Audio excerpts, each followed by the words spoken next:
আচ্ছা, তোমরা কি কেউ একটা কথা মানো, বাবা কিন্তু খুব অল্পেতেই তুষ্ট। কথায় আছে না, বাবা একটি বেলপাতাতেই তুষ্ট। তো বাবার পুজোয় কিন্তু কখনোই বেশি কিছু লাগে না, খুবই অল্প উপকরণেই কিন্তু বাবার পুজো করা যায়, যে কেউ করতে পারে। সেই জন্য আমাদের কিন্তু পুজো করা এখানে কমপ্লিট হয়ে গেছে। আমরা লাস্টে পৈতিটা বাবার গলায় পরিয়ে দিলাম। তারপর দেখো, বাবা আজকে বেলপাতা আনতে গেছিল সেকেন্ড টাইম, তো বেলপাতা ভালো পায়নি, সেই জন্য ফুল নিয়ে এসছে। এই রকম 3টে ফুল নিয়ে এসছে আর কি, ফুলদানি সহ 150 টাকা করে নিয়েছে। খুবই কম দামে আমরা পেয়েছি আর কি ফুলগুলো। এই দেখছো, এটা হচ্ছে 3 নম্বর মানে ফুলদানি আর কি, প্লাস্টিকের। তো ভীষণ সুন্দর ছিল, তাই তোমাদের সাথে শেয়ার করলাম। তো দেখতে পাচ্ছ এখানে কিন্তু এবার আমরা চলে এসেছি আমাদের কালীমায়ের মন্দিরে। এটা হচ্ছে শিরিষতলার কালীবাড়ির মন্দির। আমরা আজকে একটু রাত করে এসেছিলাম, ভেবেছিলাম হয়তো ভিড়ই একদম থাকবে না। তো যাই হোক, ভিড় একদম যে ছিল না তা নয়, আমাদেরকে একটু দাঁড়াতে হয়েছিল। তারপর আমরা বাবার কাছে পৌঁছাতে পারলাম। তো তারপরে বাবার মাথায় মন প্রাণ ভরে জল ঢাললাম।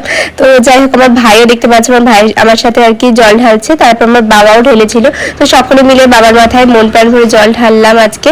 তো শিবরাত্রির ব্রতভাবে আমরা পালন করলাম। তো এখানে দেখতে পাচ্ছ ঠাকুরের কাছে কিন্তু প্রচুর ফল জমা হয়েছে। ঠাকুরের মাথাটা ঠিক করে দেখাই যাচ্ছিল না আর কি। তো যাই হোক, এখানে ঠাকুরকে দেখাই যাচ্ছে না, তো ফুলের মালা একবারে ঢেকে গেছে। তারপর আমরা সুন্দর করে মোমবাতি প্রদীপ সমস্ত কিছু জ্বালিয়ে দিলাম আর কি। তারপর মায়ের আরতি দেখছিলাম কিছুক্ষণ বসে বসে সকলে মিলে। তো মায়ের আরতি দেখতে সত্যি খুব ভালো লাগে, তো তার জন্য আর কি একটু বসেছিলাম আমরা। তো দেখতে পাচ্ছ এখানে কিন্তু বেশ গরম লাগছিল আজকে, ও সেই জন্য আর কি মানে গরম প্রায় পড়েই গেল। তো ফাইনালি এখন আমাদের পুজো দেওয়া কমপ্লিট হয়ে গেছে। এখন বাসে যাচ্ছে, দেখতে পাচ্ছ 10টা।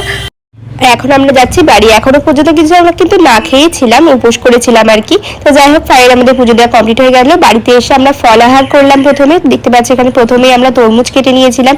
তারপরে আমরা সাবু মাখা খেয়েছিলাম সকলে মিলে। তারপরে বাবাকে মা বানিয়ে দিয়েছিল লুচি আর তরকারি। তো আমরা লুচি খাইনি আজকে, তো তার জন্য আমরা এই সাবুটা খেয়েই আজকে হয়ে গেছিল আর কি, আর কিছু খাওয়া হয়নি। তো যাই হোক, আজকের ব্লগটা তোমাদের কাছে কেমন লাগলো অবশ্যই জানিও। ভালো লাইক করে দিও। আজকের মতো টাটা, বাই।